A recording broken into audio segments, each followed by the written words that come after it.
it is already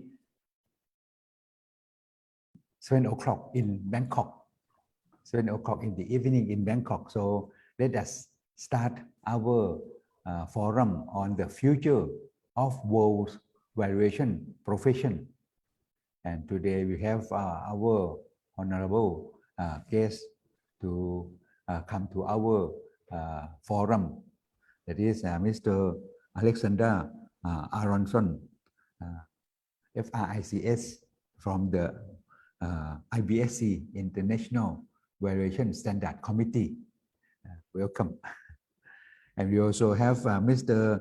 Fletcher M. Bischoff III, MAI, the president of Appraisal Institute, which is one of the largest appraisal association in USA and around the world. And we have Mr. Robert B. Morrison, the former international president of American Society of Appraisers. This is mainly on business valuation and tangible assets, and also real estate as well.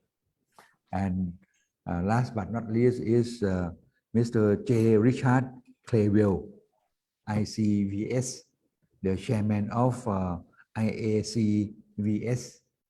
That is also another international association of certified valuer specialists in business valuation as well. So this is a Zoom discussion about the our profession, how we will go in the future, particularly the near future. And we have a lot of disruption today. So what should we do? This should be something that we will discuss. And fortunately, we have leaders in valuation in the world to kindly join our session. So thank you very much.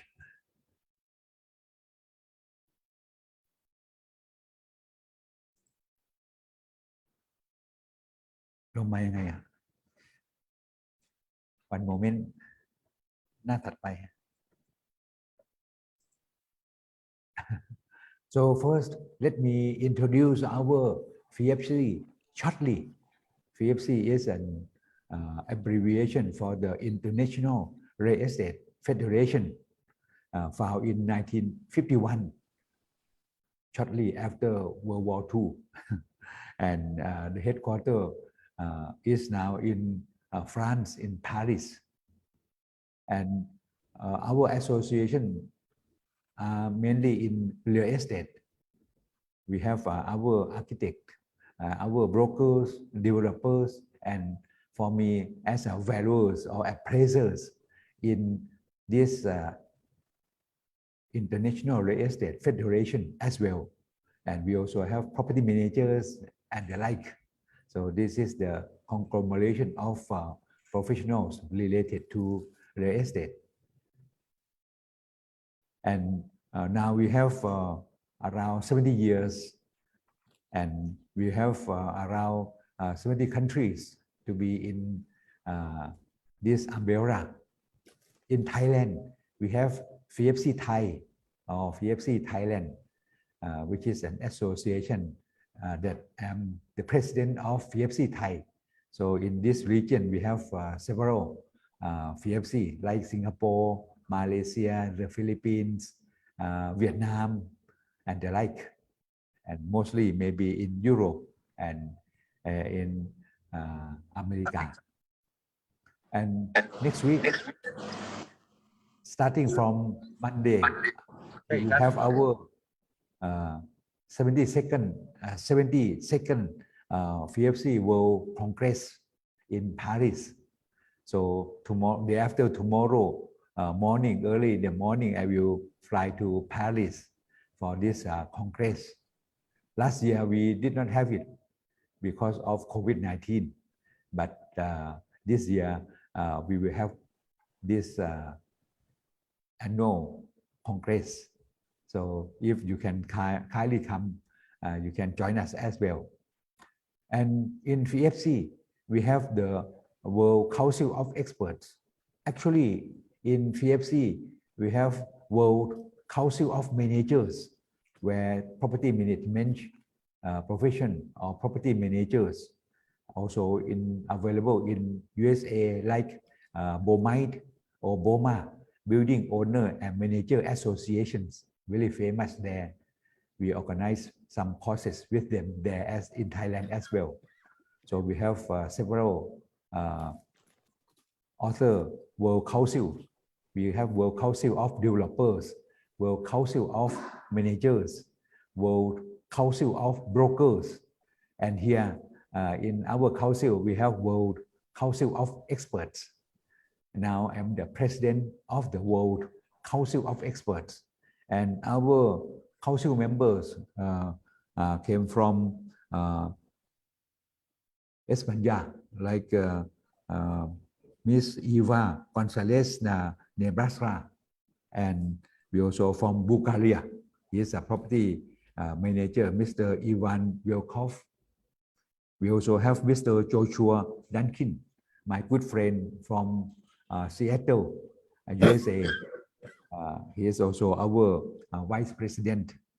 And we have Mr. Ivan Bennett from VFC USA as the secretary. So these are our council of experts. So now let us have the presentation.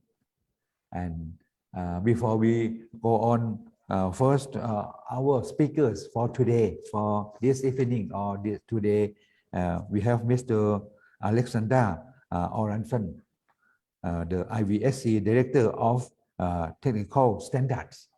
IVSC stands for International Valuation Standard Committee. In Thailand, we also are a member of IVSC with the Thai Valuers Association. So we are also good member of IVSC in Thailand as well. And myself is also a member of the Thai Valuer Association as well. So let us listen from, we will go by alphabetical orders. And now Mr. Alexander Aronson, the IVSC Director of Technical Standards, will be the first one to do the presentation. So the floor is yours, Mr. Aronson, please.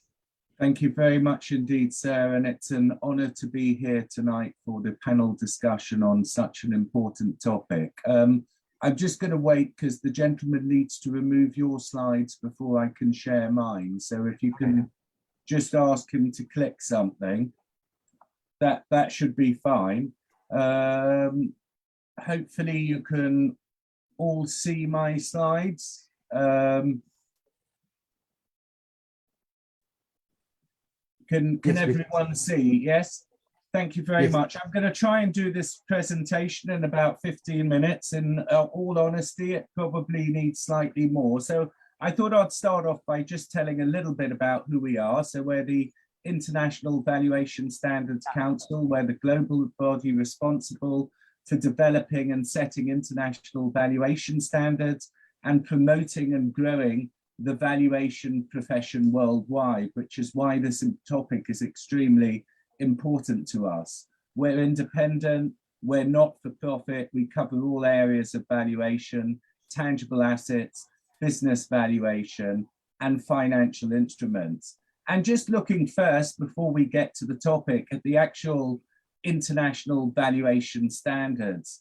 The latest edition was published on the 31st of July, 2021, with an effective date of the 31st of January, 2022.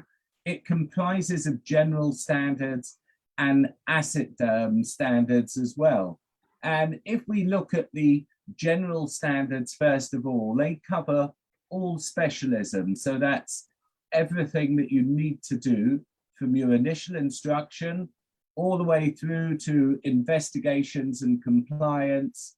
For some reason, the slide moved ahead to reporting, basis of value and valuation approaches and methods. And you can see that we've got asset standards for tangible assets, intangible assets, business valuation, and financial instruments. Now, looking forward at business valuation, you can see that it's quite extensive. We're not talking just about the valuation of businesses. We're talking about the valuation of non-financial liabilities, goodwill, brands, intellectual property, inventory, ESG, and marketing and customer lists, as well as all valuation of intangible assets. The IVSC asset standards are divided according to the specialisms. You can see that the main ones for businesses are IVS 200 to IVS 230, and they provide additional detail in addition to the asset standards. But I wanted to move on quite quickly to the future of the world's valuation profession. So we can see on this slide some of the things that we can learn from the actual accounting profession, who has been through a very similar journey ourselves and is probably more internationally recognized. And they've got a number of lessons for valuation. They've got collaboration and a shared mandate. They have a public interest mandate. Their independence in standard setting and transparent governance. Adoptions and standards and qualifications is vital to embed a profession. Standards alone will not work. The profession can and should assert a global image which reflects the world we live in, but support networks, training, education, credentials can often be more localized. The end users of professional services must observe tangible value. It's not enough for the professionals to simply evangelize. And you can see here a quote from Lee Mirror, recognizing that valuation does require a strong profession. Furthermore, there is a consensus and drive across the many professional service providers to take the steps necessary to get us fully recognized as a global profession. But do we need a profession anyway? Well, the simple answer is yes. Is there a demand? Well, there's documented shortcomings have proven the impact of poor valuations to extend well beyond the immediate users, providers. The public interest imperative is unquestionable. As new transactable assets emerge, such as cryptocurrencies and complex financial instruments, and new requirements in relation to ESG, the importance of accurate and robust valuations has become even further amplified. And does there need to be a global alignment? Well, valuation plays an important role in the health and stability of markets, which are increasingly international in composition. Critically, a major area of risk lies in the incompatibility of standards and the inconsistency of quality between countries. The only way to address this is to establish common rules of engagement and international language for valuation. Does this need to be carried out by qualified professionals? Yes, because from our perspective, valuation is both an art and a science. Advances in technologies like automated valuation models will undoubtedly contribute to the profession, but a valuer must make judgments using information and experience which is not available at the end of an algorithm. Professionalizing the approach is the best way to ensure competence and ethics at the heart of industry. So if we look at the current state and where does the profession need to head to, we can reflect, we're seeking genuine adoption and alignment with international valuation standards. It's not enough to pay lip service to professionalism. We need to show a level of commitment, try and be word for word the same. National standards should incorporate international valuation standards. National standards need to give more guidance if believed necessary and deal with national problems, but in accordance with IVS principles. Valuation is diverse and assets we hold value hold very unique characteristics. We need to establish a profession which recognizes the totality of valuation as a discipline. VPOs need to be encouraged and supported to deliver the credentials, training and education which valuation professionals need. There are some good examples of this, but there are also some cases where no valuation professional organizations exist in certain markets. This is another area where a global network can share best practice and support valuation professional organizations in other parts of the world. Professional services are being commoditized. There's no doubt about it. Valuation is at risk of being subsumed by other fields of specialist expertise unless we can demonstrate the rigor and competence demanded.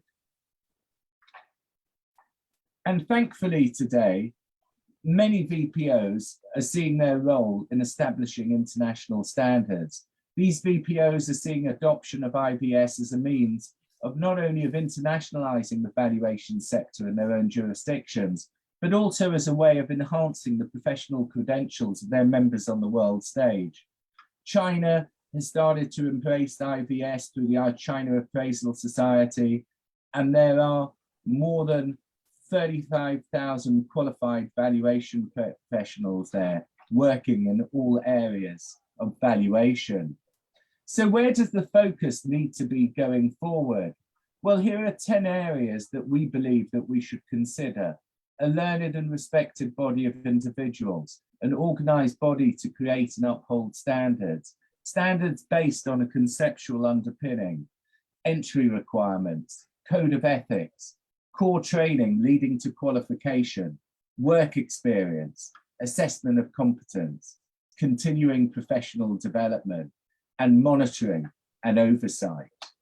And if we look at some of the professional development obligations, entry requirements to accreditation programs, professional skills and ethics, technical knowledge, practical experience, assessment of professional competence, and continuing professional development.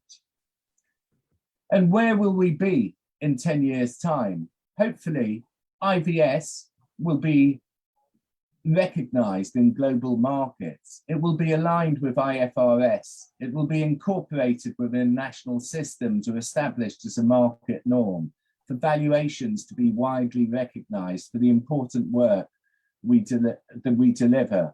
We recognize that there's wide variations in the level of professionalism in this area from country to country.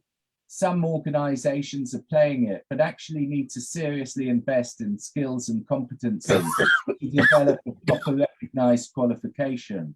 There's a trend to having more professional bodies for BV around the world as it's taken seriously, and more countries are looking at this. IVSC has a roadmap in terms of what it needs, feels what is needed from a standards and professional point of view. And if anyone is interested, please feel free to reach out to me and I'll provide more information.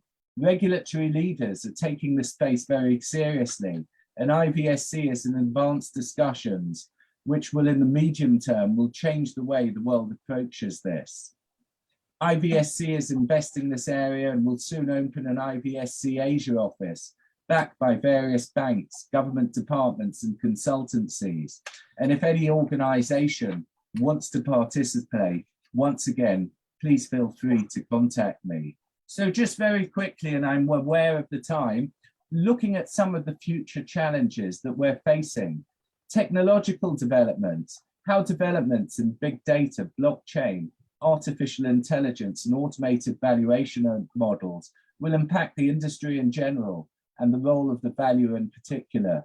Changing client expectations, focusing on institutional investors and banks. This includes looking for the advice on the future or long-term value of an asset, taking into account sustainability features such as climate resilience and well-being.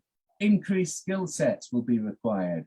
Greater skill sets will be required regarding modeling. And there'll be less difference between the specialisms.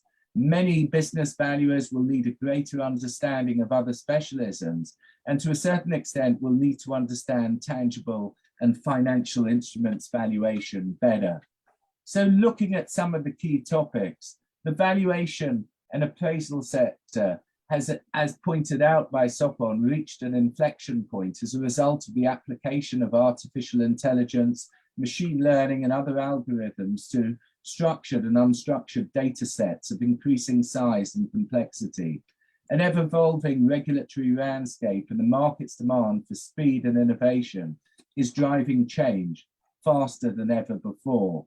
So what should we do? We should embrace technology. We should enhance the client's experience, ensure independence and objectivity, beware of liability, reduce timescales. Digitization will help the profession become more agile. Reduce timescales, must not compromise quality. And we need to update our skill sets. We need to place increased emphasis on skills development, particularly in the areas of data analytics, client interaction, and ESG. And just finally, before I finish, I'd like to point out that we have a number of perspective papers that are available, looking at a number of topics that are related to business valuation, including a series on goodwill and in the impairment testing, and ESG and business valuation, and how you begin to quantify ESG within your valuation process. So I thank you very much for your time. I look forward to the ongoing panel discussion, and thank you very much. Thank you. Alexander Aronson. So this is, you are from UK? I am from the UK, but I'm a mixture of nationalities, English and German, you could say. So you are now, it should be around 1 o'clock or something in the afternoon. It's 1:22, and we're in the middle of the Queen's Jubilee, her 70-year celebration. Yeah. So you just spend only 12 minutes where you have a lot of papers. Yeah. So I was trying to be quick to make sure I didn't go too long.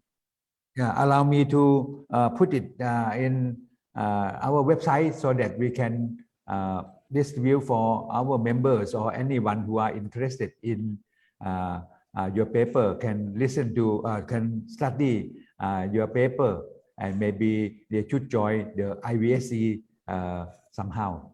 So thank you very much. That would be a great help. I'd be very happy for you to share the paper, and if anyone wants to get access to our perspective papers or other information, please feel free to reach out to me. Yes, my good friend, Mr. Elvin Fernandez from Malaysia. He was a former president of IVSC as well. He is very my great friend from Malaysia. So now, but in the next round, 5 minutes, you may kindly contribute something further. But right now, allow me to go to the next speakers from the Appraisal Institute, which is one of the largest and leading appraisal association in USA and around the world. My friends in Korea, in Japan, they also MAI. In Thailand, we have very few MAI, but we also have MAI in Thailand as well. So the next speaker is President Pledger M. Bishop III, Mr. Jordi, MAI, SRA, and AIGIS.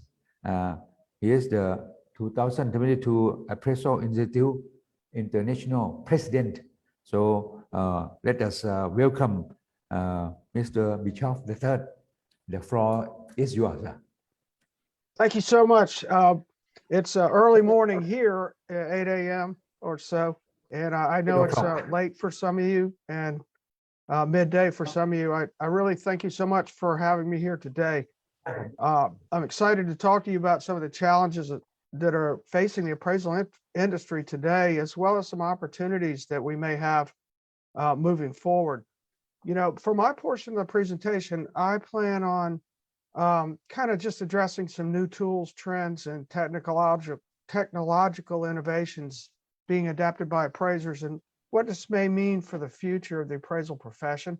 This is kind of a high level presentation. I'm not going to get down too deep into the details. So first, I'd like to address new tools, trends, and technological innovations, in the world of appraising and valuation of real estate. These are things that you can take advantage of, the greatest potential and performance in real estate in measuring and looking at big data. So I'll provide you with a couple of examples.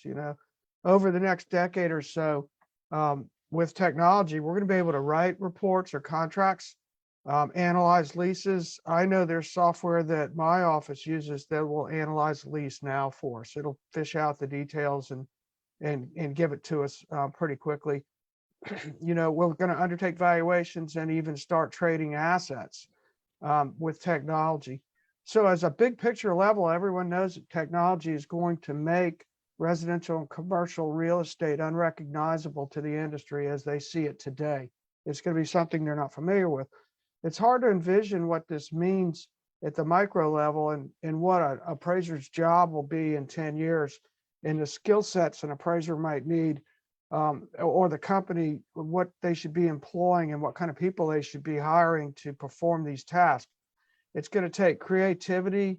It's got complexity to it, curiosity, empathy. Those are going to be kind of the watchwords for the types of individuals and the things that an appraiser is going to have to address moving forward. And if this sounds kind of foreign to you guys right now and to myself, we need to start being aware of this and adapting now so that we're ready as this moves forward into our world. So, some of the things that you're going to need to understand in your office, some folks have in-house data scientists and algorithms, and that's doing the legwork of gathering the data and producing reports. We got that. We need to understand how those teams and how their tools are working to maximize benefits that they're bringing to the appraiser in understanding markets.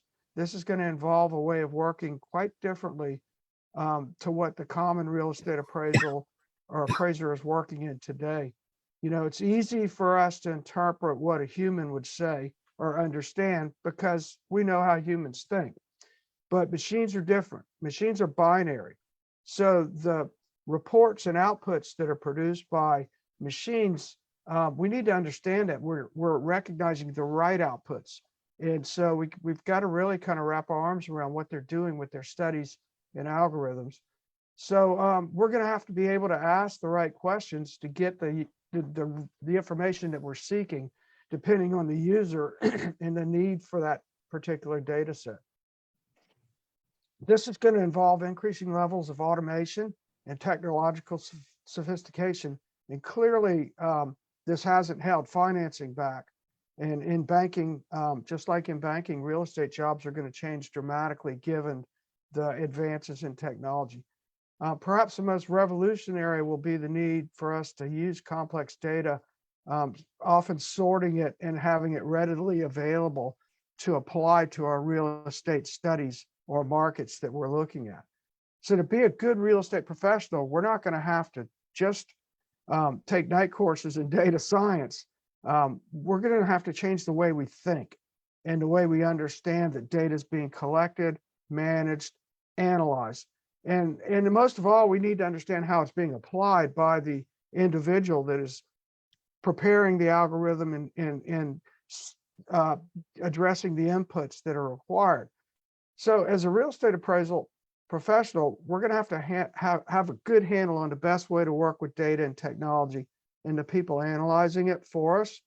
The new realms of possibility open up in terms of assessing what buildings will be profitable or unprofitable to own, or how to manage them, and quite frankly, how to finance them as well. So digitization is a general term for the preparation of information for processing or storing digital technology. It's a system. Okay, the information is provided in analog form, and then it's converted through a number of steps into a digital signal. that consists entirely of discrete values. See, the advantage of having information in a digital form include the digital data can be used, processed, distributed, indexed, reproduced using electronic data processing systems. They can also be processed, distributed, and reproduced automatically, therefore faster, which makes it more efficient. Another reason that digitization of analog content is a long-term archiving. So if somebody assumes that no data storage medium lasts forever and constant migration is a fact of life, moving data back and forth and into files or into storage areas, it's also a fact the quality of the analog content deteriorates every time it's copied. But in contrast to digital content, it consists of discrete values which can be read and are therefore equivalent to the digital original and can no longer be read, which can be prevented using redundant storage of content or error correction in algorithms. So, you know, that this is the form of the future, and it actually will make stable databases, and algorithms will be easier to change and inputs on the fly, which makes it more efficient. So much of the data related to mortgage lending appraisals is done in data formats and are already searchable, like the digitized format. So forms, they're nearly obsolete. We're going to see forms kind of going away into the future. There are going to be some new processes. And as the analyst takes data and shapes and analyzes it into useful information, this will forward the modified data stream into a user dashboard. So picture each individual user getting the data algorithm and inputs they want employed into a dashboard that they can see. And some of the different dashboards might be an asset analyst interface dashboard, a user, collateral investor dashboard, and something like a regulator or portfolio manager dashboard. So those types of information can be presented very quickly to an appraiser or some market analyst doing a study, or even a portfolio manager that has you know, a robust portfolio of office or some type of commercial or residential portfolios. So that's kind of a high level look at the technological changes and advances we're going to be faced with over the next 10 years. And appraisers are going to, like they have since 90 years ago when the Appraisal Institute was created, they're going to have to learn to adapt. And so what the appraiser does today will not be what we're doing in 10 years. So my advice would be to embrace these technological changes and understand them, ask questions. You don't have to be able to make the algorithm. You have to be able to ask the questions and tell the person or the analyst that's making the algorithm what you need and what type of outputs you're looking for. So that's really a high level view of my presentation. I know I came up a little bit short, so I made up for some time down the road for somebody who may have a little bit more in their presentation. I really appreciate the opportunity to represent the Appraisal Institute in FIOPSI's International Real Estate Appraisal Forum. This is an awesome opportunity for me and for the Appraisal Institute. Thank you. Thank you very much. Maybe you can kindly say something about the Appraisal Institute. I'm subscribing your papers, your journals every year. Every 3 years, I extend my subscription as a member, and sometimes I also wrote some paper in the Appraisal Institute journal as well. Maybe you still have a little bit of time. Can you kindly say something about the Appraisal Institute, Mr. Yes, President? that's a great question. I would be glad to.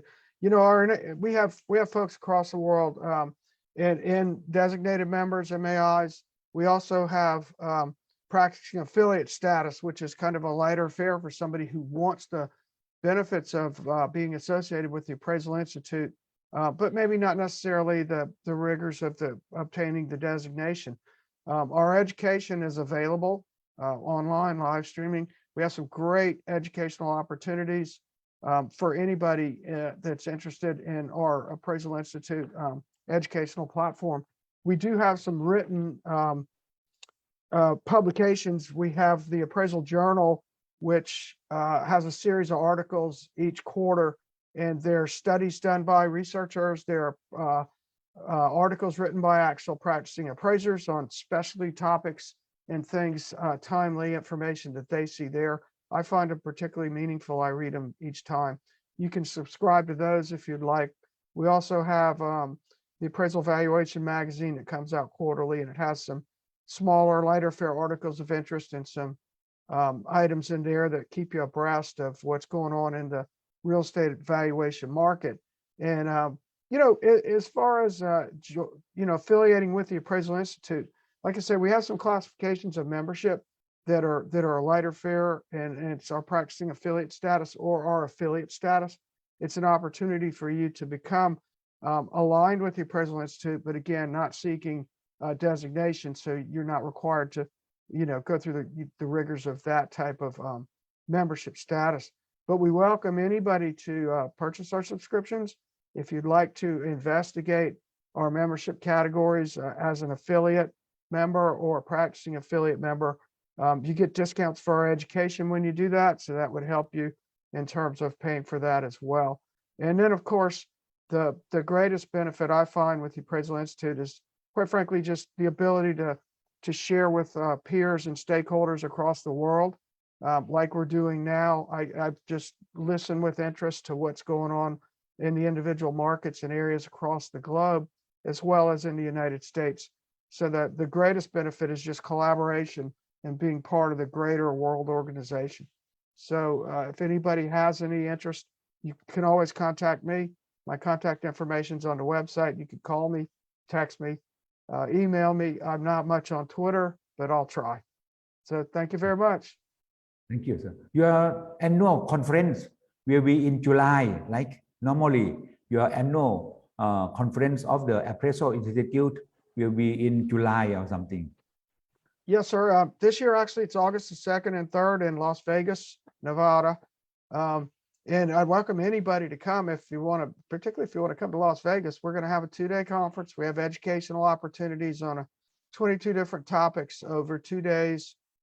It's again an opportunity to learn, to meet people, other appraisers, and to try to enjoy a little bit of that area of the United States. I invite anybody who'd like to attend. It would be awesome to attend that event.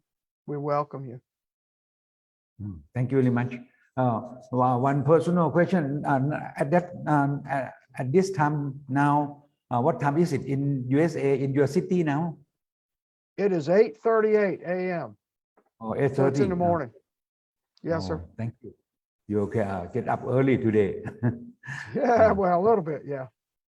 I'm a morning person, so it was easy for me. Yeah, so in next round for another 5 minutes, maybe you can kindly contributing a little bit more. Okay, so let me move to another speakers. That is Mr. J. Richard Claywell. Mr. J. Richard Claywell, he is the chairman of the board of directors. That is the IACVS. He earned a lot of title. He is a practicing certified public accountant and also hold the additional designation in accredited business valuation and also senior appraisers and many other titles as well. He graduated in 1979. Long history indeed. So let us listen to Mr. J.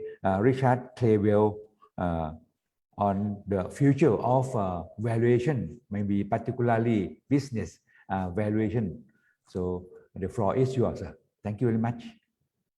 Thank you very much. I appreciate it. Let me share my screen here with y'all. Can y'all see my screen? Let's see here. Yes, we can. Well, shoot, what did I do here? I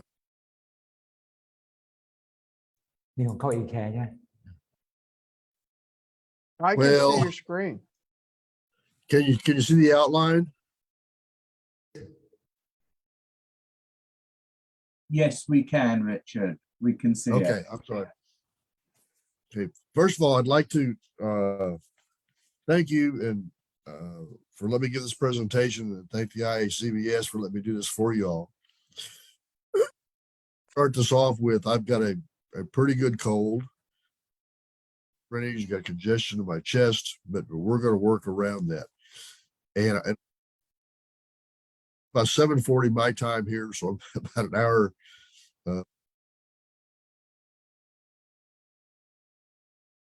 Related to the business valuation side of what's happening within the appraisal industry. I know several real estate appraisers, and every once in a while they will call me. State engagement, and there's a business involved with that. They want to know if they can do a business valuation. So I want to talk a little bit about what's involved with that and how you might be able to make a transition to doing not only real estate, but some of the business valuation also. IACBS is an international training organization, and we have what we call charters, and those are groups of individuals in the countries that do business valuation. So we're all over the world to show people how to do a business valuation. Valuation and any type of engagement that we're talking about, we need to have an understanding with the client. What is it that you want? Why do you want that? So we have to understand exactly what's going on. If not, we wind up going down the wrong path. We finish the engagement, we have the path that we're supposed to be going down. Now we've spent a bunch of time, money, and effort to get the evaluation done. It's not what the clients want. The clients are unhappy, and you may not get paid for that. So one of the first things is we need to understand exactly where we're headed and how we're going to get from point to B. We need to know why the company needs to be valued. Is it valuation? Is it a shareholder dispute? An agency? Is it for a merger and acquisition, a buy sell? Are we trying to determine a goodwill impairment? What exactly are we? Now, the standard of value can and most times will differ depending on the type of engagement that we have. So we have to understand what that engagement is going to be, because if not, we may pick the wrong standard. And that's kind of interesting because I'm in Houston, Texas. In the past couple, 2 or 3 months, we've had business where individuals have combined fair market value with fair value. Problem is the standard of value for fair market value is significantly different than fair value for financial reporting purposes. These are litigation cases, and the appraisers on the other side have used and combined both of those methods into one, and it's just unacceptable. So you got to be cautious of what you're doing and understand what's going on. We're still in the midst of COVID.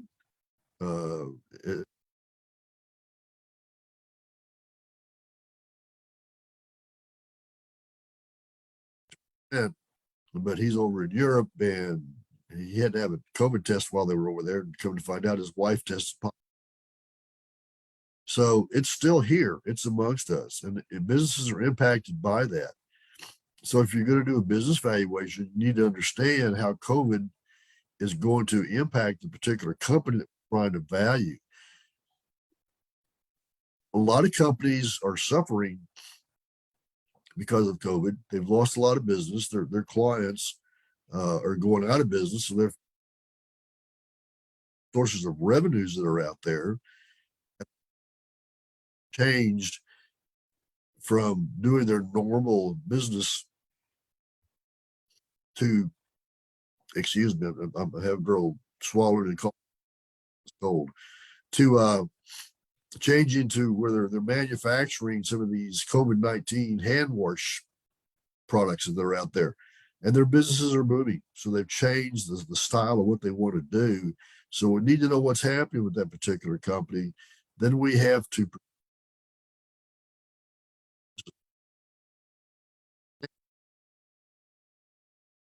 company down the road? Is it going to increase? Is it going to decrease? And then how do we support them? One of the problems that I encounter, excuse me, is the business owners will say, well, look, my revenues are going to increase 5, 10, 15% a year for the next X number of years. Okay, now how are you going to do that? And so that gets to be a problem because we have to be able to support what that's going to be. I'm getting ready to take another cough drop here. I apologize about that. We have that financial information. If you get involved with a business valuation on the good side or the bad side, and the bad side is the one where your client does not have financial information. So the information you're going to receive is going to be limited. So how do you handle meeting your professional standards when the standards say you're supposed to have 10 items, when you only get 6 or 7 of those items that are out there? So we have to deal with that. You have to understand that. Now, one of the things that winds up happening, our organization, and I'm sure there's other organizations that are out there also. As a matter of fact, I think Mr. Bishop mentioned this. We have mentor programs. So a mentor program is where you pick up the phone, you call somebody, and you ask them how you handle a different topic that you've got. One of the things that I would recommend if you're interested in doing some of the business valuations is to get a credential and offer this CVS. So now you have the credential, you can call somebody, or if you're working on a credential, call somebody that's in a mentor program. Look, I've got a valuation, I'm working on this, that, or whatever. Can you help me?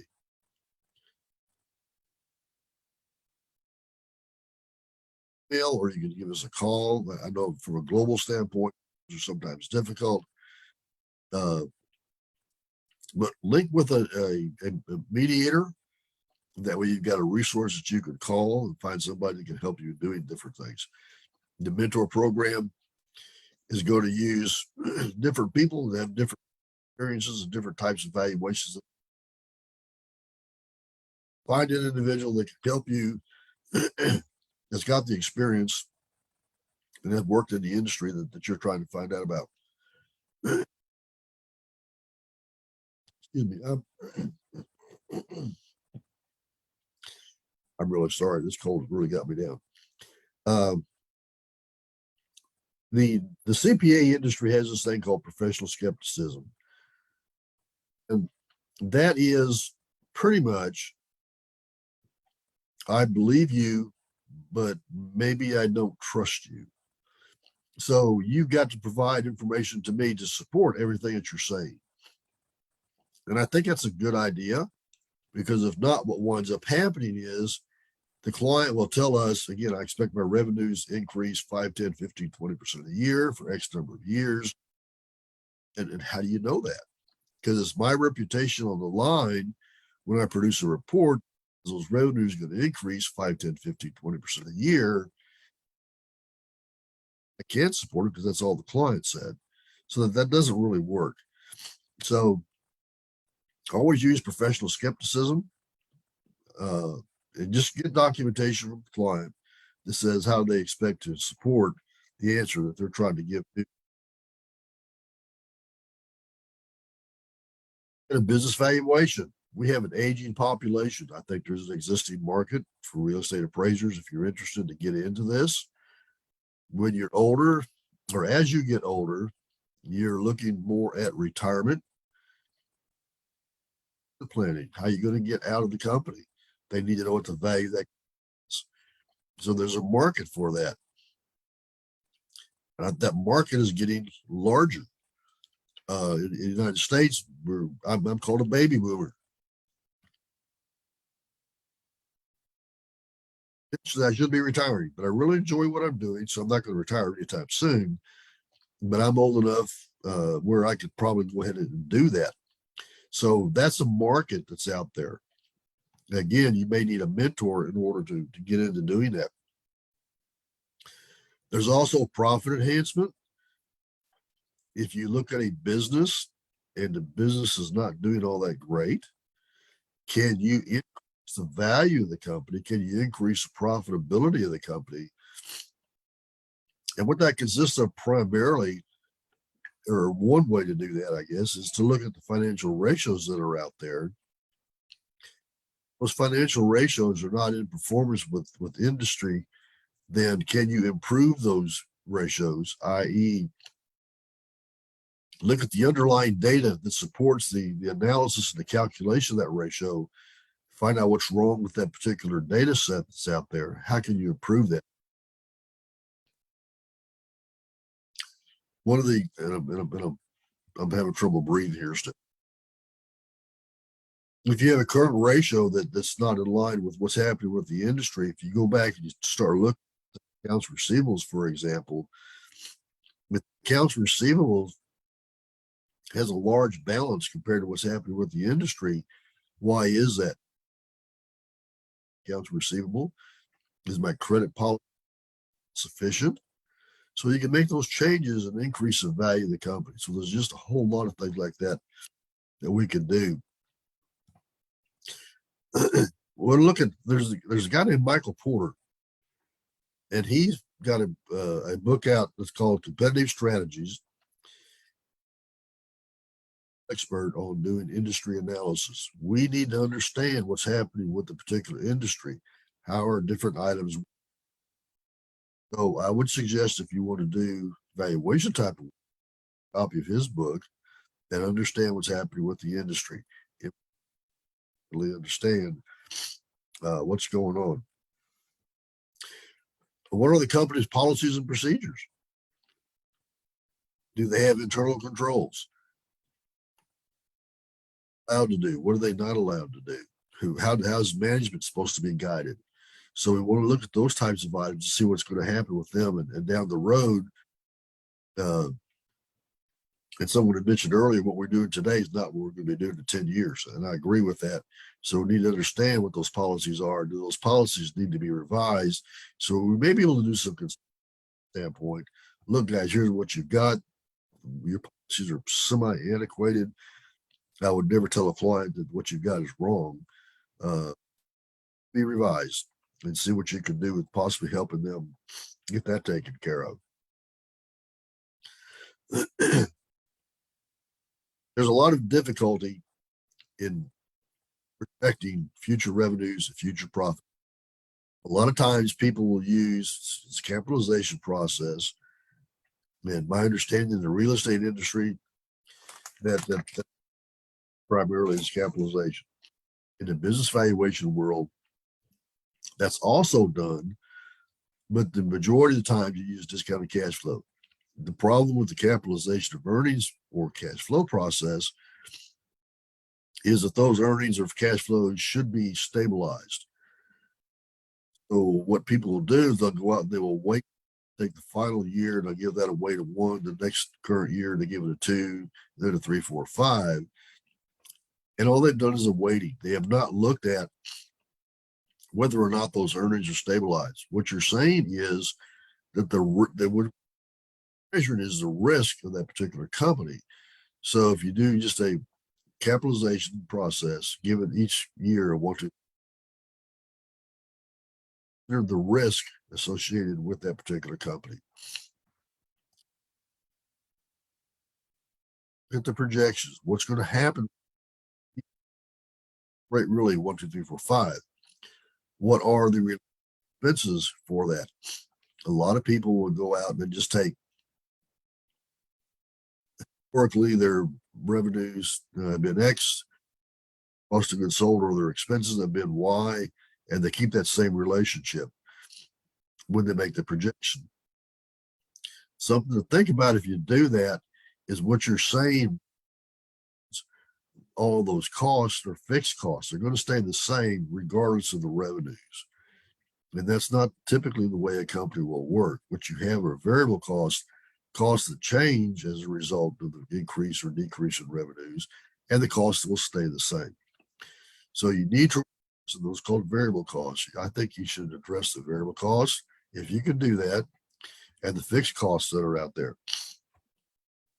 You need sufficient skills in order to do this. This is not an easy process. The employees that I've hired over the years typically have either an accounting degree or a finance degree, and they struggle with this. They really, really struggle. I spend a lot of time trying to teach them how to actually do this. Once they get it, they're okay, but it's not easy. So if you're going to do this type of work, I would suggest that you find a mentor that actually does a lot of discounted cash flow methodology, and tell them that you want to be taught how to do this. And just be upfront with them. I really would like to know, are you willing to invest some time with me to show me how this is done? Then we have the discount rate. Our discount rates in the business valuation world are different than the discount rates that you use in real estate. On the real or the capitalization rate. From what I understand, well, I know this. What y'all do is you go out and look at actual sales transaction, and with that, you develop a capitalization rate. In the value, I'm really sorry. In the business valuation world, we have a build-up model, we have a capital asset pricing model, and we have a weighted average cost of capital model, which the state industry comes up with the capitalization rate. So you need to understand how that works. Again, find a mentor that will help training on how to do this.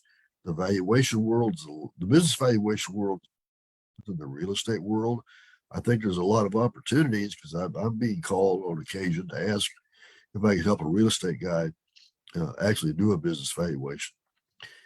But take it, see what you can do. The IS offers training, like I said, about 60 countries for people all over the world, how to value businesses. So something to take a look at. I think this can augment your particular practice. If you're primarily in real estate, look at doing something different, but be cautious. It is different, and you got to understand what you're doing. So I appreciate the time. Sorry for the cold. Sorry for the coffee. And appreciate the opportunity to give you a presentation today. Thank you very much. Thank you very much for your presentation. It would be very great for us to learn from you. So thank you very much. So then we will listen to you for the next round in a moment. But right now, allow me to introduce to you to Mr. Robert B. Morrison, who is also the Board of Trustee of the Appraisal Foundation. And he is also the fellow of American Society of Appraisers. And he was the past international president of the American Society of Appraisers. So today, Mr. Robert B. Morrison represents the American Society of Appraisers, which is one of the largest and well-known international appraisers association as well. So the floor is yours, Mr. Robert M. Morrison, please.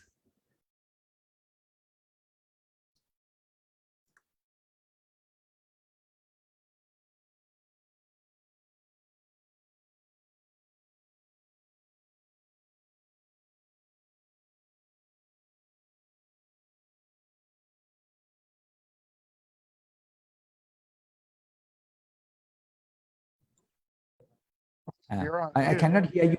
I can hear you now. I cannot hear you.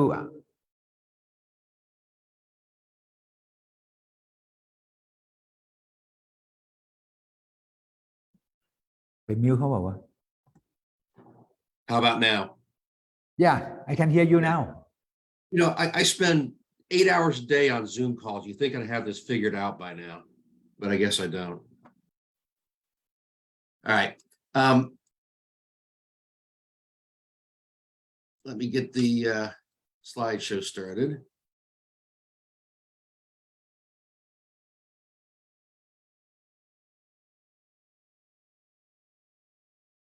Okay, so hopefully you can see the title slide. Yeah, I appreciate the opportunity to speak with y'all this morning. This morning, Orlando, Florida time. I understand it's evening in Thailand right now. This is a really important topic. Where the future of this profession is going over the next 10 years. I am a business valuation trained business valuation professional. However, I've had the pleasure of serving as the international president of the ASA, which covers all disciplines: real estate, business valuation, personal property, gems and jewelry, all kinds of assets. And I also currently am serving on the board of trustees of the Appraisal Foundation, which again oversees, provides minimum qualifications and standards for all valuations and appraisals. So I have the fortune of having that perspective, and hopefully can bring some of that to you all.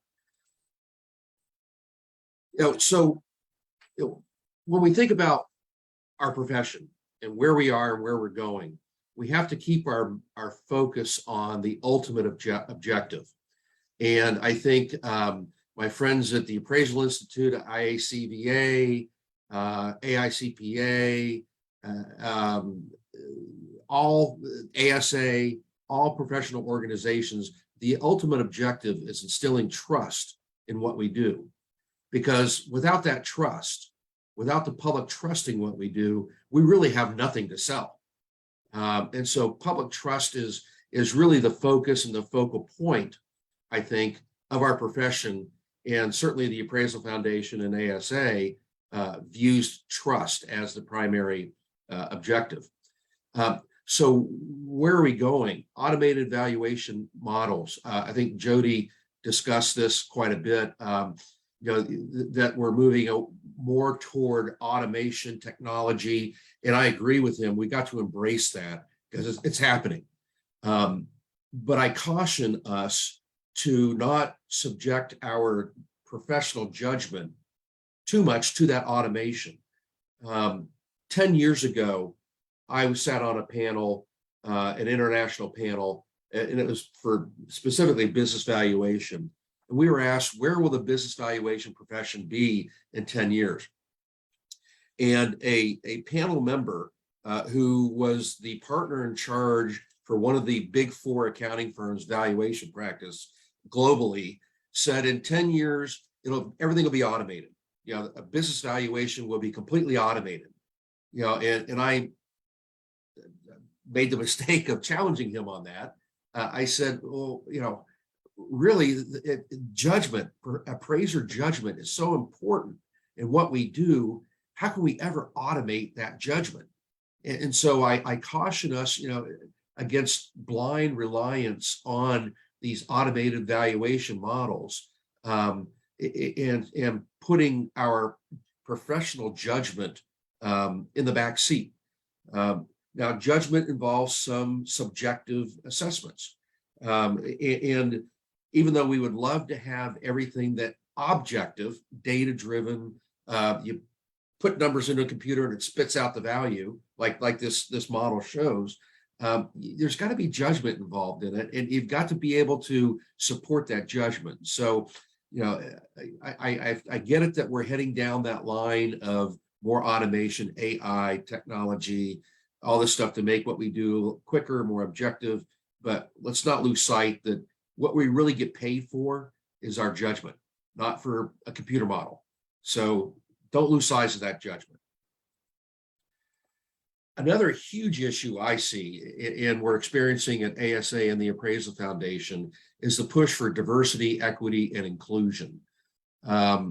If you look at in the United States, if you look at the socioeconomic makeup of the real estate appraisers in the US, and you can probably extend that to even business valuation, that does not reflect the American society as a whole. There are a lot of underrepresented groups that are not in the profession right now. And if you keep tabs on news in the US, there have been a lot of allegations of bias in actual values being offered. There's anecdotally a story of of an African-American family who had their house appraised, and it appraised at one number, and then they had it appraised again, but had a white couple presenting the house. It appraised at hundreds of thousands of dollars higher. And so there's a real issue of diversity, equity, and inclusion. We have to attract people to our profession, you know, and how do we do it? There are some that would say we do it by, strangely enough, tearing down the qualification requirements, which makes absolutely no sense. If again, we go back to public trust, how can we instill public trust in what we do if we don't have any minimum qualifications to become an appraiser? And our friends at Appraisal Institute are helping the Appraisal Foundation in this area by creating a curriculum that helps to reduce the barriers to entry. But you know, the ultimate issue is, how do we attract more people of color, more underrepresented groups to our profession? And it's a huge challenge. And that's something that, you know, ASA and I know AI, and I'm sure others, including the Appraisal Foundation, are trying to address and to take care of.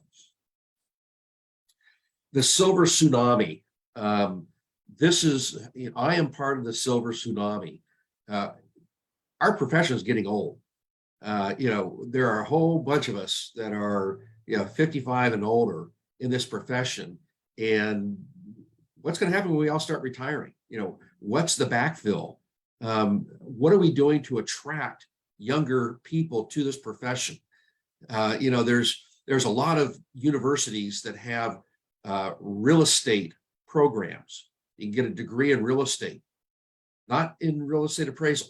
You know, how do we get the younger generation, the whatever generation we're in now, XYZ, AA, or whatever, how do we get them engaged in our profession? You know, something that has provided each and every one of us an incredible career. How do we get them engaged in this profession so that they will backfill, not only in terms of being the appraisers, but the leadership? You know, where are the next leaders of AI, ASA, the Appraisal Foundation? Where are they going to come from? And so, you know, that is a huge challenge I see in the future, is what we call the silver tsunami, and silver being the silver hair, you know, well, whatever hair I have left, the silver hair. You know, people of my age and old and coming my age are going to be retiring. So in my view, you know, really, you can summarize the next 10 years in those three factors. You know, the technology, the automated valuation models, the DE&I initiative, and the silver tsunami. And those are the things that I think we all need to be focused on, other than our day-to-day job of doing the work. We need to be focused on those so that we're able to perpetuate this profession and this career that has been so great for me anyway. So that's pretty much my presentation. I appreciate the opportunity. Hope everybody's safe and healthy. Thank you very much. Wow, your presentation is very brief, but very informative, particularly the silver age. Very interesting. So I just show you that this is the journal of the Appraisal Institute, where we subscribe on a 3-year basis. Every 3 years we pay for the membership fee. And actually, I'm also 20 years members of the International Association of Assessing Officers. In this Zoom, I saw Mr. Larry Clark at the IAO, or International Association of Assessing Officers. If you have time, maybe afterwards, you may kindly contribute something for a few minutes so that we can learn something from you. So this is some message for you, Mr. Larry Clark. So let me just contribute a bit on the situation in Southeast Asia. So let me show my presentation on this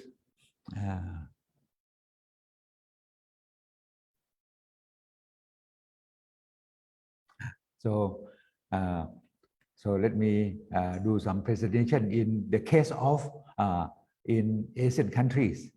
And this is me, Sopon. I am Thai, but my grandma, third generation from China, so also have a Chinese name as well. So I'm the president of the VFC Thai and also the president of World Council of Experts of VFC and member of the Royal Institution of Chartered Surveyors in London as well. I hope next year, July, this coming July, I will be in London to value some restaurant for our Thai investors. And so in our region, we learn a lot from United Kingdom and also a lot from USA, particularly our friends from the Philippines. We learn a lot from USA, whereas our Malaysian friends and Singaporean friends, we learn a lot from United Kingdom, the Royal Institution of Chartered Surveyor. Like in Thailand, we also learn from USA and as well as in UK. So this is some book that we learned in 1980. And here you can see that in 1980, we learned from my professor, Arlo Bulleri from the Lincoln Institute of Land Policy. So many of our colleagues from the public sectors, the Central Valuation Department, and also from the private sector, like me, also learn a lot from the Lincoln Institute of Land Policy, who came to teach in Taiwan with the Land Reform Institute. So this is in 1980. And then in 1990, we also learning a lot from the Lincoln Institute of Land Policy, as well as the International Association of Assessing Officers. You may know that in 1980, we need valuers as a witness or as a professional opinion for house value, so that we are independent valuers for our bankers or our investors. But in 1990, we also have this computer-assisted mass appraisal or AVM somehow. But this is no disruption to our profession, but it is some supportive factors for us. So we built quite a number of programs for our valuation, for desktop valuation for our banks. Normally in Thailand, if we conduct a valuation, we may the fee may be very low, say maybe around $100. But if we do the desktop valuation for them, maybe even $10, because this is easier. And since we have data, so we can do this for our bankers, mainly bankers, as well as for land expropriation. But this period, we still don't have disruption. Our valuers or appraiser can still work peacefully. And then in the year 2000, we incorporate with some other firms. We also introducing some artificial intelligence. But at that time, we just use Small World or ArcInfo or something. So in this case, this is still not so much disrupting our industry, our valuation for bankers, for investors. We still going on peacefully. However, when we do valuation for our public organizations, particularly those local authorities, we use this artificial intelligence somehow so that we can do it on a mass basis. And this may be beneficial for some big valuation firm like us, where we do a lot for our clients. So there is no problem. But the problem for us is since 2010, in these decades, we have big data. And our big data also come from many companies, particularly those brokerage firms, not really brokerage firms, but those advertising firms who have a lot of sales and property for sale. So they have a lot of big data.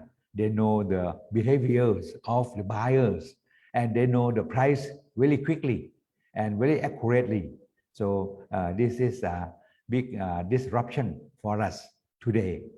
And we can see that during this period, I think in the near futures, the appraisers may be of no jobs or maybe fewer jobs if they still do for financial organizations, financial institutions. And for those one, you can see that those valuers who do for conventional or traditional valuation assignment, they are mainly maybe like old men, not many ladies in our field. Mainly maybe 80% are male, very few are female. So we can say for the old men, and maybe we can become somehow broken instruments for our profession, because many of them may not be able to adjust or learn further, so that so we cannot develop as quickly as the world change. So this is our problem today for our conventional valuers. And this we also have disruption from other professions, like engineer in some countries. I may not name the countries. In some countries or some subcontinents, some group of countries, they also the valuers are predominantly engineer. So this may be some disruption. And also we also have accountants who are becoming valuers, or maybe they are dominating this valuation profession, as well as when we value the environment or forest or trees or bioasset. We also have to work closely with the environmentalist, but maybe they're also coming into this field as well, particularly when we value many trees or bioasset. And another disruption today for our valuers in this region is indemnity insurance. Many countries, they may not yet have indemnity insurance. So unlike the Western countries, so their credibility may not be high. So this may be some problem. But some countries, they have indemnity insurance and the fee may be very high. So this may be some problem as well. Like in Thailand, a firm who want to have indemnity insurance, they may have to pay around 10 to 20,000 US dollar per year, so that they can cover, say, around 1 million US dollar every year. So the coverage may not be high, just only 1 to 1.5 million, or almost 2 million per year. But we have to pay the fee for around 10 to 20,000. So this is the problem for us, some disruption for us as well. And we can see that in the case of the valuation for our real estate, maybe there will be not much to do anymore, because the banks, they can use AI, or at least they can use their own big data or their own karma to do the valuation on desktop basis.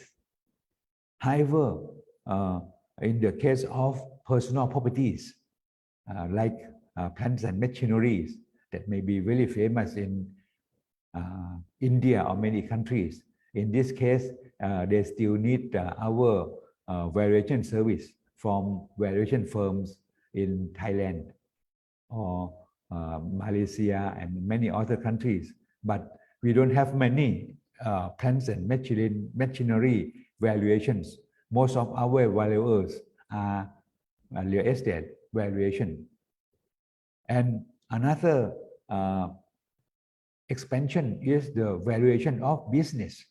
Say we value a restaurant in London or a brand of food company in Singapore. In this case, we need some expertise to do this.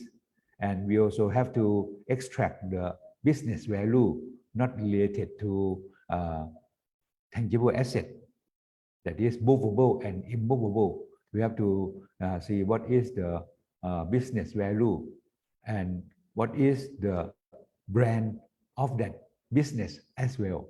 So this is something that maybe not many of our conventional valuers can develop themselves to do that. So this may be some shortcoming and also some disruption as well.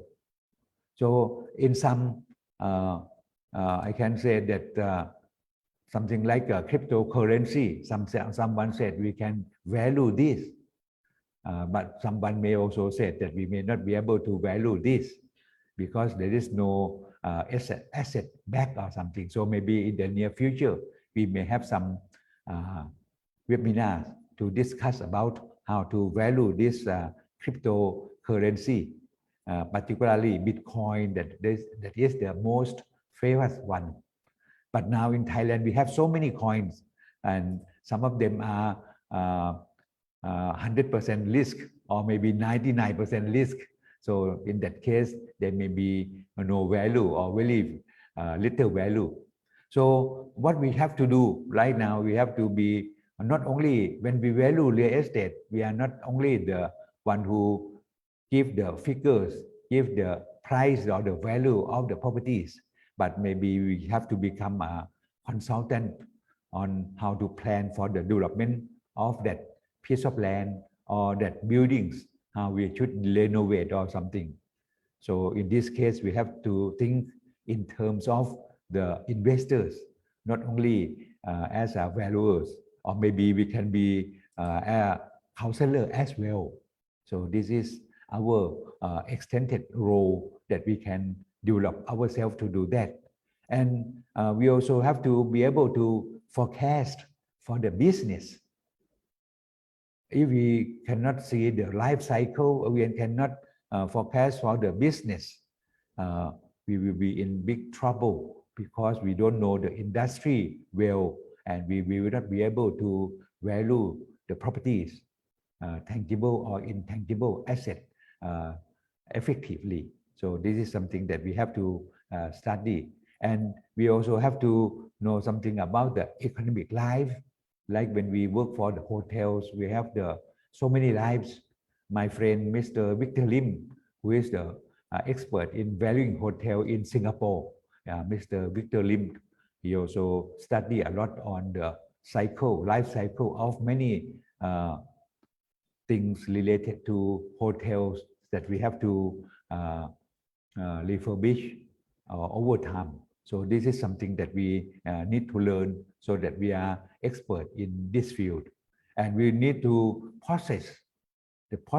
possession of the accurate and up-to-date data. Although we have big data, but sometimes it may be garbage in and also garbage out. If we have accurate and we have up-to-date and really big amount of data, I think we can survive in this erupting period as well. So this is my brief contribution. We will come back again afterwards. So this is about my presentation. So thank you very much. So now from now on, we will let our speakers to speak for the second round. And if Mr. Larry Clark from International Association of Assessing Officers, where I was the 20 years members already in the past, and Mr. Victor Lim, who should be here as well from Malaysia, or someone else like to contribute, maybe after we listen from the second round from our 4 speakers, I will open the floor so that you can kindly contribute. So first, let me ask Mr. Alexander Aronson, FRCS from the Royal Institution of Charter Surveyor, to kindly speak wrap up for the conclusion or something for how we can survive as a valuer. Mr. Aronson, please. Thank you. It's from the International Valuation Standards Council. Can I quickly share a slide as well? Can I share a slide again? Just one more slide, if that's okay. We've talked a lot today about the future of the valuation profession, but one of the things we should note is that the world does not necessarily see us as a valuation profession in the same way that they see doctors or lawyers or others. So one of the things that the IVSC boards have looked at is to try and look at the process that we follow in evaluation. And what's noted is that whatever our specialism, whether we're business valuers, whether we're tangible assets valuers or financial instruments valuers, we all follow the same process. We all have a scope and purpose for our valuation. We all have to report according to a basis of value, be it fair value, fair market value, and as Richard pointed out, it's very important to understand the differences between these bases of values, as they can give very different results. We all use valuation approaches and methods, market approach, income approach, cost approach, and variations of them. And we look at data. We use data, and we use that data to put it into models. And then we may come back to find that the data's insufficient and look at another approach.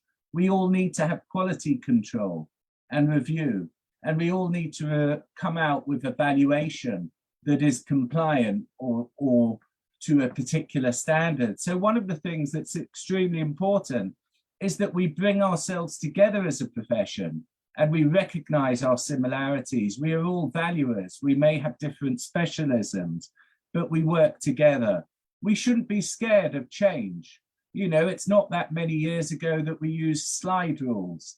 Then there was Parry's valuation tables. Then we moved to computers, calculators probably in between. And now we've got the increasing use of modeling and more automation within our modeling. In future editions of IVS, we're going to be looking to bring in further standards on data availability and reliability, data management and data control, because as Sopan rightly pointed out, it's rubbish in, rubbish out. Our standards are only as good, or our valuations are only as good as the data that we use. And that data needs to be consistent. As we say in tangible assets, you need to compare apples with apples and oranges with oranges. We need to make sure that our comparables are on a like-for-like basis. There are many aspects from measurement onwards where there is both national and international variance in the standards that are used, and we need a common basis to make it work. We need to look at modeling more and modeling appropriateness. We need to make sure that we've got the right control, the right quality control within our standards. There are challenges that we will face. I mean, from an IVS point of view, a fully automated valuation, one where a valuer has no part in the process, is not compliant with international valuation standards. It is a calculation, not a valuation. And therefore, we need to have input into that process. We need to understand the limitations of a black box, what is being excluded, what is being included in that valuation, to make sure that we get the right results. So in future, the valuer and the modeler will have to work closer together. The valuer will have to get a greater understanding of the data and the responsibility for data. We just can't take data from any source and assume it's appropriate. At the moment, we're investigating the different types of data and the requirements that there should be in relation to that data to come up with a good valuation. Evaluations, at the end of the day, depend on our professional judgment. We need to look at the results that are made by those models and check that they're fit for purpose. And according to the Red Book, where I was previously technical director for the RICS, if you do start to make any adjustments to that model, choosing which comparables or which bits you use, all the other standards apply as well. There are new topics coming to the field: cryptocurrency, internally generated intangibles, ESGs, environmental, social, and governance, are all challenges. And we're working to look at how we quantify these within the valuation process. We've recently released some papers on internally generated intangible. The first one was putting the tangible into internally generated intangible assets valuation. And we've just published a paper on human workforce or labor. Labor is what gives a lot of businesses their value. There are differences. Business valuations look at things more on the principle of it being a going concern. Tangible assets, we take into account the principle of highest and best use when looking at market value. We need to understand these differences. We need to understand the differences between our specialisms, because there is more and more crossover within our specialisms. And therefore, we will be better valuers by understanding this. We're releasing new standards as well in future on automation. We think that we need to understand that there is automation within our valuation processes. There has been for quite a while. The automation is increasing. We're not quite at the level of artificial intelligence where a model can give an opinion of value, but there's certain requirements in relation to automation that we all need to follow. There are the challenges of the aging population, as my co-speakers pointed out. How are we going to deal with this? How are we going to attract the younger valuers into the profession and to stay within the profession? From my point of view, it is a very exciting profession that we do. But I mean, my main thought is we should not be scared of these challenges. You know, we are the best people to deal with it. Even with the coronavirus crisis, we released a paper on valuation and times and valuing and times of material uncertainty. And we weren't saying that valuers couldn't value at these times. We are still the best people to do those valuations, but we may have to look further afield. We may have to consider more approaches. We may have to test our results more. There are moves within markets and in Europe with global regulators and looking at the concept of prudential value, a value that lies outside the cycle that would allow them to have less risk within their loan. And we're involved in all these discussions with stakeholders, making sure that the valuer's point of view is put forward. I don't think we should be scared of disruption. There's always been disruption. There's always been the challenge of some markets of engineers or accountants, just as there are in Asia, doing valuations.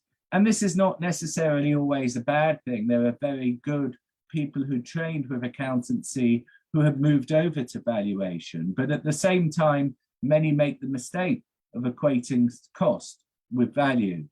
And they're very much different things. We need to pull together.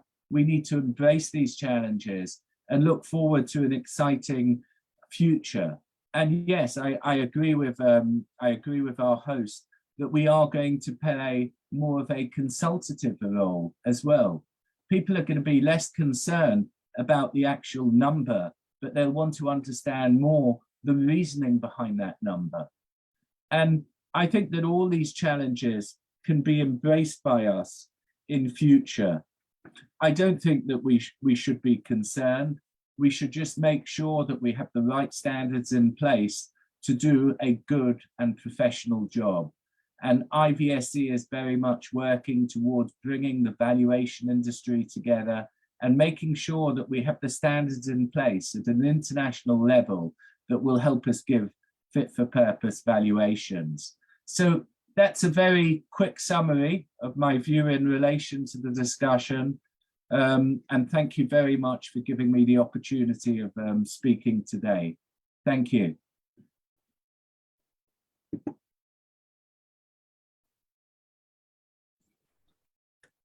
Thank you very much, Mr. Alexander Aronson, the IVSC Director of Technical Standards, International Valuation Standard Committee.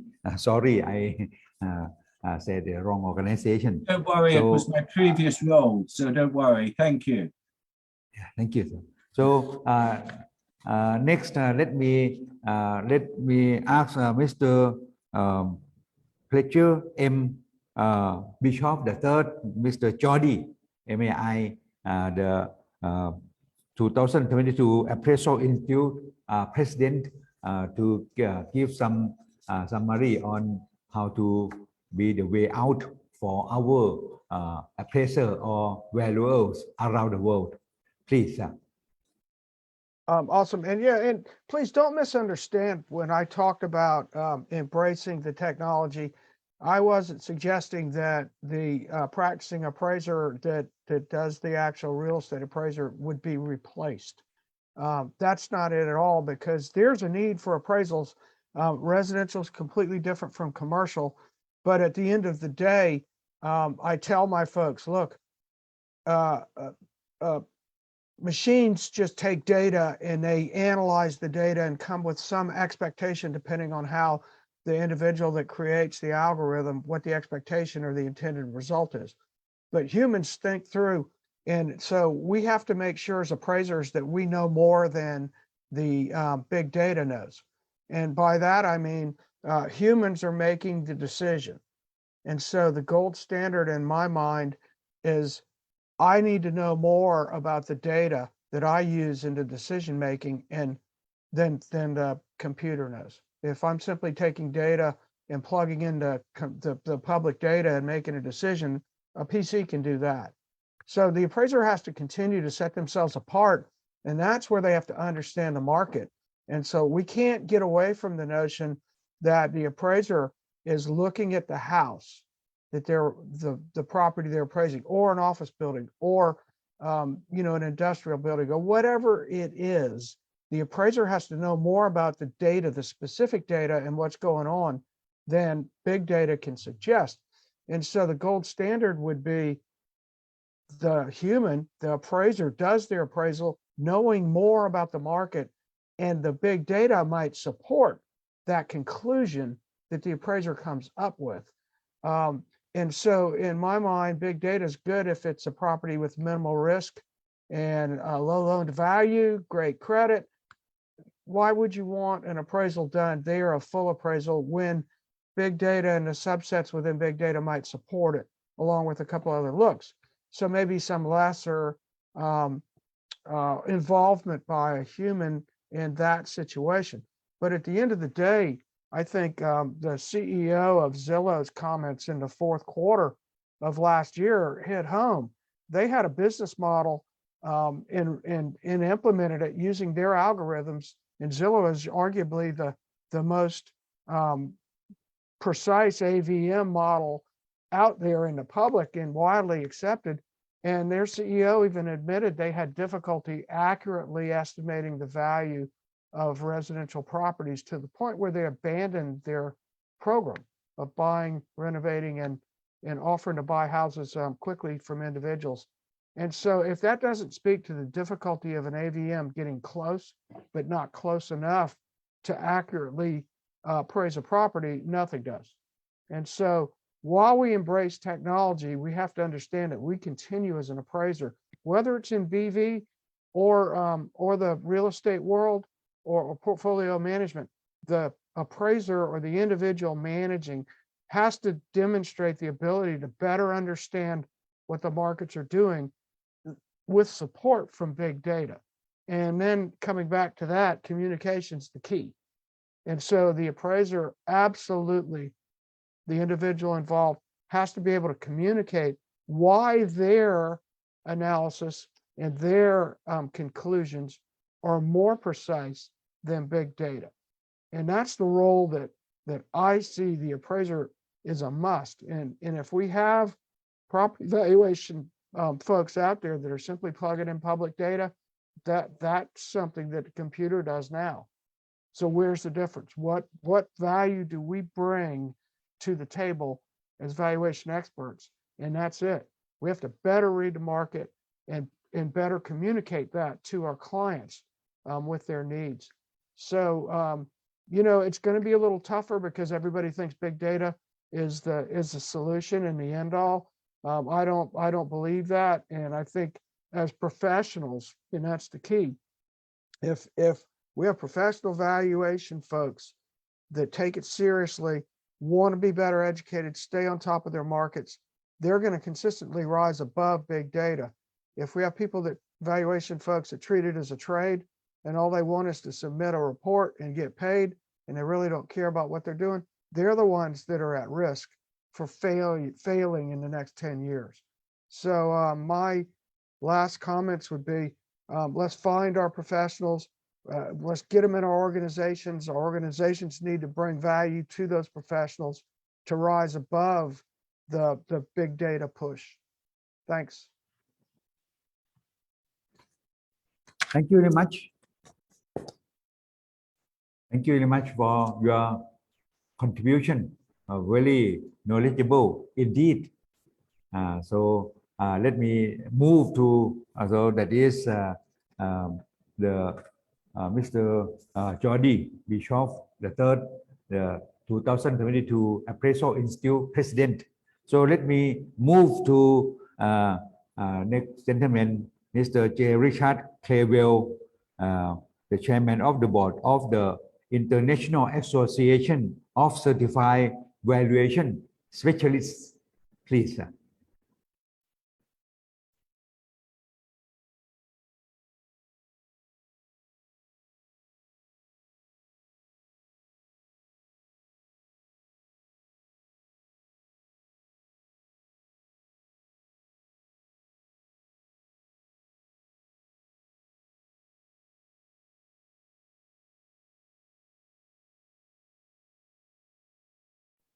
ไม่ใช่หมายถึงว่าเปิดไม่ใช่เปิดไฟล์เขานะหมายถึงว่า Richard, you're on mute. Richard, you're on mute. Mr. Carwell, you are muted. ให้ผมพูดด้วยผมพูด Yeah, you are muted. We cannot hear you. Okay, how's that? Yes. Okay, can you see my outline? Can you see my chart? No, we see your files, not your chart. How about that? Can you see the chart? There you now? go. That's it. Yeah, there you Okay. go. That's awesome. Thank you. Okay. I'm going to talk about business valuations and how that's a little bit different from my understanding with the real estate. And Mr. commented a while ago, and I couldn't agree with him any more whatsoever. And that is, we have to use professional judgment on almost everything we do. I mean, it's just the way that it works. So I know there are programs that are out there for doing a business valuation. You put in the numbers. I've even seen on the internet for $400 or $500, you input your data and bingo, you've got a business valuation. It just doesn't work that way. This is a chart that I give to clients, potential clients, because they will call and say, look, I need to get a business valuation done. Probably a couple, $200 or $300 to do a valuation, and that doesn't work. I think that they think if you wave a magic wand over the financial statements then you've got a business valuation answer, and it doesn't work that way. So when you do a business valuation, we need to look at the different items that are out there, and we need professionals to handle these things. And one of those is the standard of value. And I know I talked about those earlier. You know, what standard are we going to use? Now, are we going to use a going concern value, or are we going to use a liquidation value? And if it's a liquidation, is it orderly or forced? We have to make those decisions. There's a premise of value. Excuse me. And the company background. And these are just items that we need to address. People need to understand this for the company. The reports are supposed to be for the stakeholders and the shareholders of the company. So they need to understand what's going on. But we're probably going to be going to possibly an attorney, to someone that's doing some financing, somebody that's got a vested interest in looking at this, and they don't understand the business like the business owner does. So we need to educate them in our report. Here's what's actually happening with the company. My opinion is if it's not in the report, you probably did not do it. So it needs to be addressed somehow, some way. We need to look at the economic conditions of the company.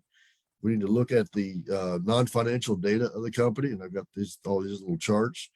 We need to look at the historical financial statements and how we're going to project those numbers into the future. Need to normalize the financial statements. And what we're looking at the financial statements is the anomalies that are in the historical data. We want to remove the anomalies or adjust the anomalies to be at a reasonable number. We're looking for what we're going to project into the future that would continue into the future. So an example that would be an officer or a shareholder's compensation. For the sake of argument, say that they make $500,000 a year, and we can get replacement management for $200,000 a year. So we want to adjust that compensation downward to $200,000. Sell a company, then we can replace that guy for $200,000 versus $500,000. So those are the types of things that we're looking for. And we're looking for related party transactions. Rent, if I rent an office space or an office building and I own the building, am I paying fair market value for the rent, or am I paying something different? Come over to the appraisal. What standards are we going to use? What organizations are we qualified in for doing evaluation? I tell my staff, and I'm a CPA, but we don't do accounting work any longer. Haven't for years and years and years. But what I will tell my staff is that not all CPAs are created equal, and they've come to that realization after looking at a lot of that we get from other individuals. So I think that you need to have a good, solid qualification for doing the business valuation work. You need to come up with a conclusion, and we need to issue a report. I think the report is absolutely critical for what we do. Again, it's supposed to be for the stakeholder or the shareholders of the company. These guys already know what's in there. They already know what's happening. But somebody else is going to be relying upon that, they do not know. And I think it's incumbent upon us to let everybody know, here's what the deal is. If you don't do that, then there may be some problems down the road. And that problem is going to be, didn't tell me about this. If we would have known this, i.e. we wouldn't have bought financed a deal that you have out here. Appraisers or business evaluators have some potential liability for not making those disclosures in our. So I know people here in the US that I've talked to, I've shown a couple of my reports to these people. My reports are probably 200 to 250 pages in length, which I know is very long. My reports are very detailed. I walk you through calculations in the report, and explain what's happening with those calculations. And I explain almost everything that I could possibly do. so that everybody understands what's going on. But that's the way I do mine. And I can sleep at night not worrying about did I not do something in my report that I should have done. So to me, this is really good. It tells the client there's more to a valuation, business valuation, than there is to just waving a magic wand over a set of financial statements or tax returns, and you've got an answer. So hopefully this will give you some idea of how I do my reports and what I think should be done with all business valuation reports. And thank you again for your time.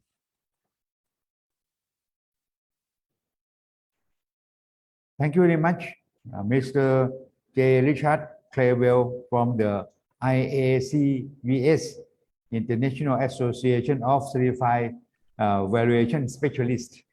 So let us move to the last speakers today.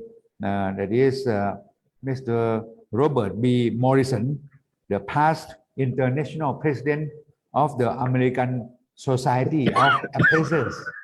So please, Mr. Morrison. Thank you very much again. And Robert is the name that my mother uses when I'm in trouble. Bob is what I usually go by. Mr. Aronson said something that I found quite prescient about collaboration among the organizations. You may or may not know that here in the US, the American Society of Appraisers, RICS, and the AICPA are huge competitors in the business valuation world. However, as financial reporting valuations became more prominent, these three organizations came together and collaborated on a mandatory performance framework, basically a set of standards for how to do valuations for financial reporting. And that product was amazing. It truly is amazing what can happen when the competing organizations get together. That's what professions do. Mr. Aronson also made the statement that, or suggested, and others have suggested, are we really a profession? Yeah, doctors and lawyers, that's a profession. People, when they think about it, they know what to expect from a doctor. They know what to expect from a lawyer, but there isn't quite that link yet in what we do as appraisers. And I think we need to move there, and we need to move there collaboratively. And I would suggest to everybody on this call, obviously you're interested in what's happening with our profession in the future because you're on this call, on this Zoom session.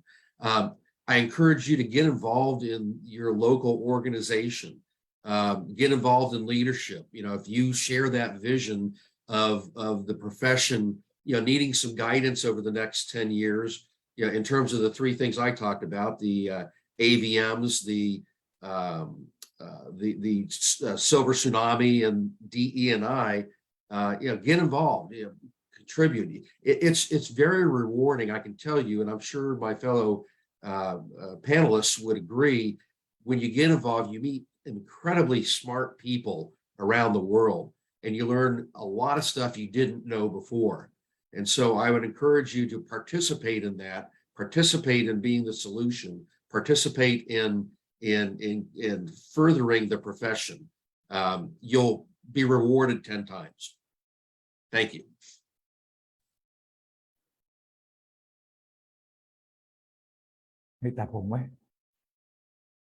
Yes.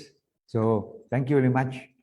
So now, is there anyone in the Zoom would like to share some experience or questions or contributing anything? You may kindly raise your hand, or so that we can invite you to say something. Is there anyone who would like to contribute anything? If you have anything, you can also contributing to this floor as well. So far as I observe, that is, apart from disrupting from our environment for our valuers in many countries. We are also disrupted by the gigantic valuation firms or big firms who have branches in many countries or something, particularly the international one and the local one. So that may be some competition as well. It is not only in Thailand or not only in Malaysia or Vietnam, Indonesia, or the Philippines, but even in Australia and New Zealand, I think the local one also has been disrupted by big firms as well. That may be also something for consideration. So anyone like to say something? Mr. Milton Tan or anyone, Miss Angelo or Engineer Vijaya Kumar from India. We have so many people Hi, from guys. anyone like Sorry, to Jen. Yeah, I'd love to just say some thank yous. And I think I'm new to Thailand. I'm the operating principal for Keller Williams Phuket here in Thailand.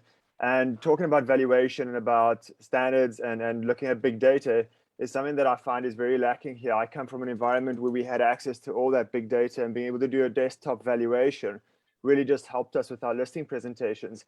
And so what you guys are saying here is something that I could see a massive amount of value that we could talk about, and we could see how we can implement some of the strategies and learnings that we've got from this call and with the people here in Thailand to better Thailand real estate and valuations.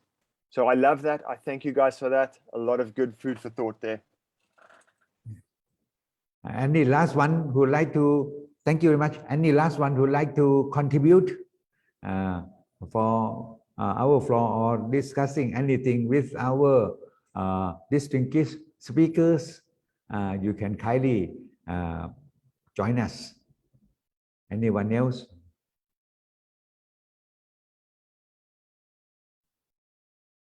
Okay. Good evening, good evening to all. Yes, please. Delegates. Thank you very much, Shofan. We are wonderful this evening. I'm from India. I'm from Chennai. I'm a member of Institution of Valuers from Chennai branch. We are also conducting so many international valuation standards to upgrade the valuation professions in India. We thank one and all for giving wonderful information in this auspicious day. Thank you very much. Thank you very much. Okay, so maybe we come to almost an end now, because it is, we spent 2 hours, 2 fruitful hours of discussion already. Last, I think I'd like to inform you that if you have a chance, maybe you can be members of our esteemed organization like the International Association of Assessing Officers, or Appraisal Institute, ASA, American Society of Appraisers, or IVSC, or even the International Association of Certified Valuation Specialists, IACVS, or some other organization. And if possible, you may, and also IVSC, yeah. So if possible, International Valuation Standard Committee, and if possible, you may kindly consider our VFC, International Real Estate Federation, so that we can have some networking among our valuers on friendship basis, on mutual benefit basis. So this is something that we should discuss. And if you have any other topics that you think it should be good for us, I myself will still stay as the president of the World Council of Experts of VFC for 1 year until next May. So you may kindly inform me so that we can organize some more event, or maybe something more in-depth for our valuers around the world, or other counselors around the world as well.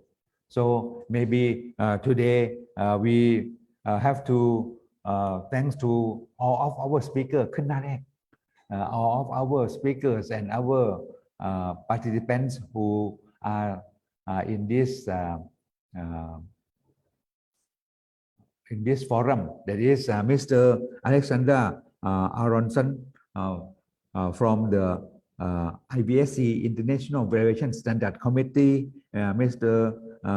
Pres M. Bischoff, MAI, the former president of the 2022 president of the Appraisal Institute, and Mr. Robert M. Morrison, the former international president of American Society of Appraisers, and last but not least, Mr. J. Richard Claywell, the chairman of the IACVS. So thank you very much for your kind contribution. For the papers, we will put it in the website soon, but we will inform you via the email that you gave us so that you can download. And we will have some interview or question for you so that you can help contribute. This is some small research on what do you think about the future of valuers around the world or in your countries, so that we can do some research, small research, and you can download all the papers for free because we believe that knowledge is not private property. Thank you very much for today. All the best to you. Take good care and bye bye. So long. ขอบคุณครับ สวัสดีครับผม